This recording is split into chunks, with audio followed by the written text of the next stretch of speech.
Dear students, good afternoon. Today, once again, we are going to consider a very important third novel of Forsyth Saga series by Galsworthy. I have already discussed in classroom the first trilogy, in which first novel Man of Property, and then interlude Indian Summer of Foresight, second novel In Chancery, interlude Awakening, and then the third and final novel, concluding novel of the first trilogy is known as Too Late. Too Late, as you know, in Hindi meaning किराए के लिए खाली।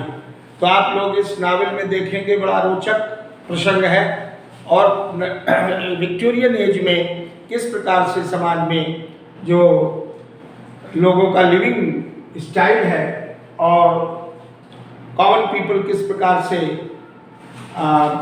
जो human values हैं, moral values हैं, they're disappearing from the society, moral values were vanishing from the society even in conjugal life. तो आप जरा देखेंगे तो जैसा कि मैंने पहले बताया, this is the third concluding novel of the Forsyte saga. उसके बाद इन पॉइंट्स पे विचार करते हुए आपको हिंदी और इंग्लिश में दोनों में बताते जाना है ताकि इसका तथ्य दिमाग में बैठ जाए।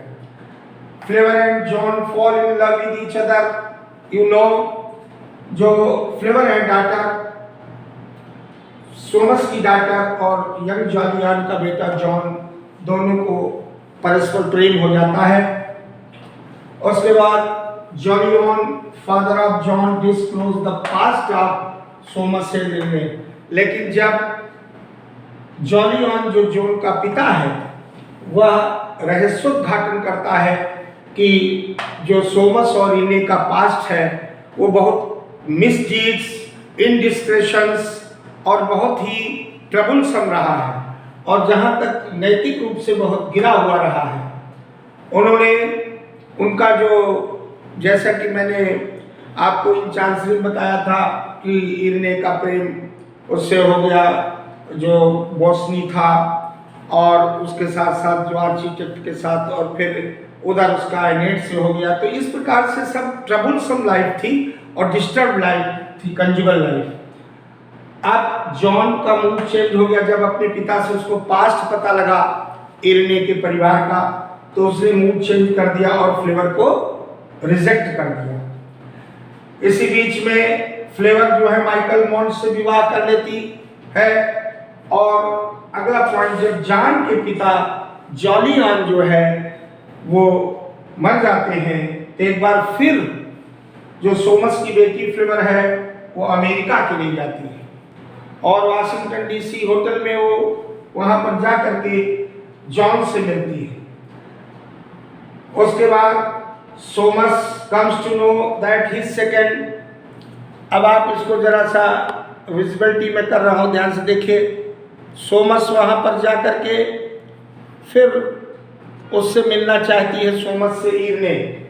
सोमस को पता चला कि उसकी सेकंड वाइफ ने भी एनिटे ने धोखा दिया, वो भी बीट्रेयल है, बीट्रोल, और वो इंगेज हो गई बेल्जियन के साथ। अब उसको भी बहुत दुख हुआ। तो आप देख रहे हैं कि इस नॉवेल में, जैसा कि इसका नाम गाल्सवर्दी ने चुन कर रखा टू लेट, इस नॉवेल में ही स्पष्ट है कि किस प्रकार से जो पूरा पारिवारिक ताना बाना है वो सब उलझ गया, डिस्टर्ब हो गया, सब जो है पूरी तरीके से छिन्न भिन्न हो गया।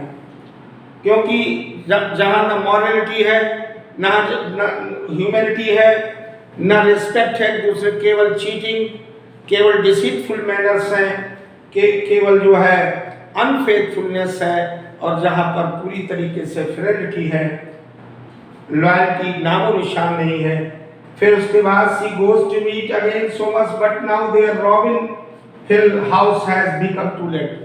अब मैं इस पंक्ति के माध्यम से आपको बताना चाहता हूँ कि सोमस जो है से जब वो मिलने दोबारा गई तो वहाँ पर अब वो घर, जो घर सोमस और इन्हें ने मिल के बसाया था, अब वो घर नहीं रहा, अब उसको कह दिया टू लेट, अर्थात किराए के लिए खाली है।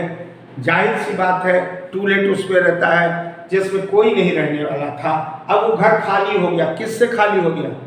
व्यक्तियों से भी खाली हो गया। केवल म्यूचुअल जो एक दूसरे के पर डिसरेस्पेक्ट था, जो म्यूचुअल अनफेथफुलनेस था, कंजुगल लाइफ जो ट्रबलसम और due to indiscretion, due to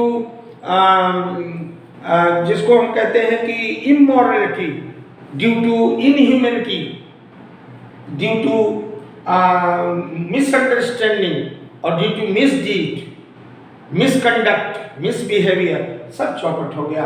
अब उस घर में रहने वाला रॉबिन हिल हाउस जो बड़ी शौक से बनवाया था, वो अब खाली हो गया, एम्प्टी हो गया।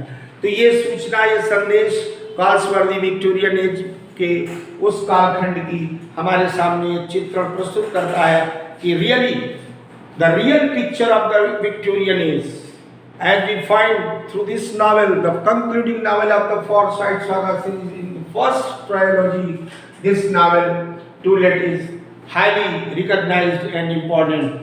So all these facts, hopefully if you try to inculcate in your minds respectively, it will be more beneficial, more applicable and useful to all of you. Thank you very much.